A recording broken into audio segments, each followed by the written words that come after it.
Niet indruk dat iedereen er even blij mee is. Oh, dat is richting het uitvak. Toch wel aan te sturen op een mogelijke transfer. Nu is hij weliswaar weer basisspeler, maar goed. Was that a final goal? It doesn't matter. Indonesia have taken the lead right at the start.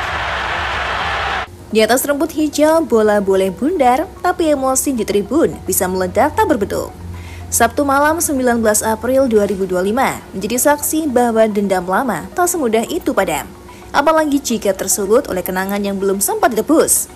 Di laga panas antara Almere City kontra SC Heerenveen, suasana di AB Lenstra Stadium tak hanya membakar semangat pemain, tapi juga membakar emosi supporter.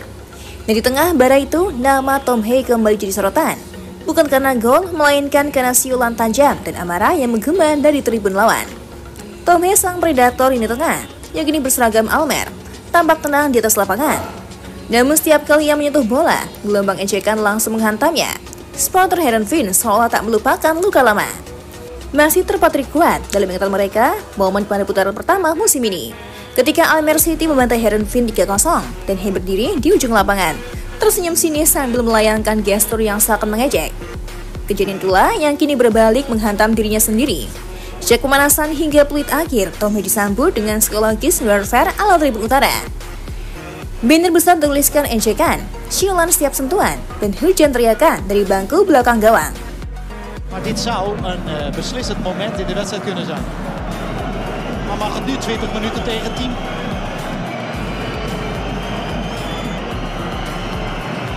Haaien en de redding van... Kekecewaan ini ternyata bermula dari keinginan Hee untuk pindah ke Como pada bursa transfer musim dingin 2024. Namun Heerenveen menolaknya karena mereka sedang berjuang menghindari degradasi dan masih sangat membutuhkan jasanya. Hee disebut tak nyaman di tim, bahkan dijuluki profesor oleh rekan-rekannya karena sikapnya yang dianggap berbeda. Sosok yang pernah memperkuat timnas Belanda itu di level grup begitu terpukul dengan langkah Heerenveen yang memblokir kesempatan bermain di Italia. Itu benar-benar transfer yang diimpikan. Kontrak saya juga akan segera berakhir. Kenyataan bahwa Heerenveen tak memberikan saya izin benar-benar menyakitkan, bebernya. Tom Hee juga menjelaskan Heerenveen meminta biaya transfer besar kepada Como sebagai tanda jadi untuk meminangnya. Tapi itu terlalu banyak. Lalu tidak ada hal yang mendekati saya yang membuat saya bersemangat. Juga dengan keluarga saya. Pada suatu saat Anda mulai melihat ke Belanda lagi, bapak pemain 29 tahun itu. Kejadian yang tak mengenakan hati Tom Hee membuatnya bermain setengah hati untuk klub berjuluk The Supervision itu. Tom tetap bermain hingga akhir musim 2023-2024 dan kemudian memutuskan tak berpanjang kontrak dengan Heerenveen. Skor memang bukan kemenangan bagi Almere malam itu. Namun laga ini menunjukkan bahwa sepak bola bukan cuma permainan kaki, ia juga permainan mental, permainan ego, dan kadang permainan dendam. Dan kini kisah Tom Hee dan Heerenveen tak akan selesai malam ini. Mungkin tak ada pelanggaran keras, mungkin tidak ada kartu merah, tapi jelas ini adalah babak baru dari rivalitas personal yang sudah berakar dalam.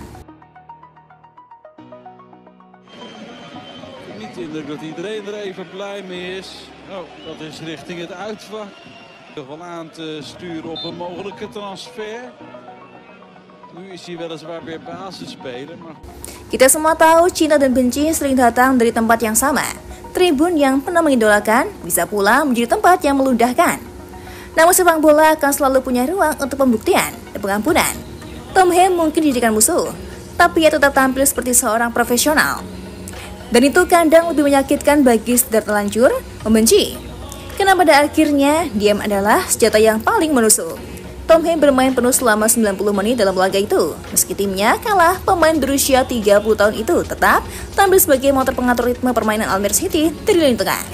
Menurut data dari iScore yang mencatatkan total 67 sentuhan sepanjang laga, ia juga tampil rapi dalam mendistribusikan bola dengan tingkat akurasi umpan mencapai 82%, sebuah angka yang menunjukkan perannya dalam membangun serangan. Dari sisi ofensif, Hee sempat melepaskan satu tembakan sasaran ke gawang SC Heerenveen. Di sisi lain, kontribusi defensifnya juga cukup terasa, dengan 1 tackle sukses, 1 intersepsi, dan 2 kali sapuan yang membantu tim bertahan dari tekanan lawan. Sebenarnya Almere sempat unggul lebih dahulu di menit ke-9 melalui Junior Candil setelah menerima umpan dari Cornelius Norman Hansen. Namun 6 menit kemudian, Heerenveen mampu menyamakan kedudukan 1-1 melalui Jacob Renschkouw di menit ke-15. Gol penutup kemenangan Heerenveen dicetak oleh gol bunuh diri pemain Almere City, Jesse Ritmeester. Van de Kamp yang berusaha menghadang bola dengan lawan, tapi masuk ke gawang sendiri pada menit ke-36. Brouwers met een goed balletje binnendoor. Brouwde met de voorzet. En een eigen goal. Heel knullig. Maar ook wel diep. Sebenarnya Almere berusaha menyamakan kedudukan, apalagi pada menit ke-69 Heerenveen hanya bermain 10 orang setelah Mats Kohlert melakukan tackle keras terhadap lawannya dan menerima kartu merah dari wasit. Unggul jumlah pemain tak bisa dimanfaatkan dengan maksimal oleh pemain-pemain Almere City, diantaranya melalui pemain asal Irak Ali Jassim yang masuk di babak kedua di menit ke-69 dan 90+2, tapi berhasil dimutahkan kiper lawan. Hingga babak kedua berakhir kedudukan 2-1 untuk Heerenveen. Sayang kekalahan ini memperpanjang tren buruk Almere City, yakni terpuruk di dasar klasemen, yakni posisi 18 dengan koleksi 19 poin. Dari hasil 4 kemenangan, 7 kali imbang, dan 19 kekalahan. Sebaliknya, tambahan 3 poin membuat SC Heerenveen naik ke posisi 8 klasemen sementara. Mereka kini mengantongi 37 poin dari 10 kemenangan, 7 hasil imbang, dan 13 kekalahan. Almere City akan mencoba bangkit saat menjamu Go Ahead Eagles pada laga berikutnya yang dijadwalkan berlangsung di Yanmar Stadion bertanggal 27 April 2025.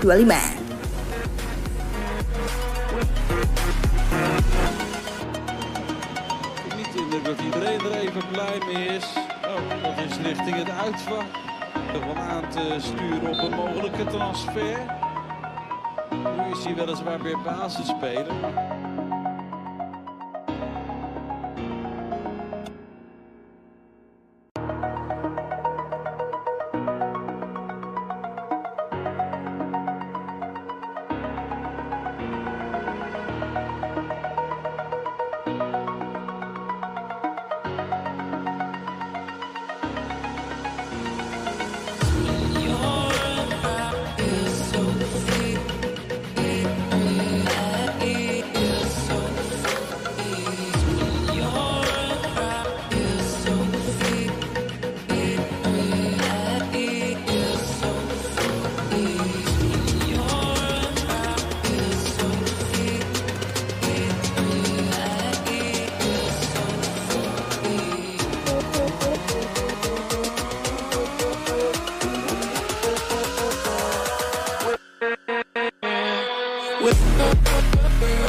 Untuk saat ini, Cantika rasa sudah cukup ya menemanimu, tapi jangan khawatir.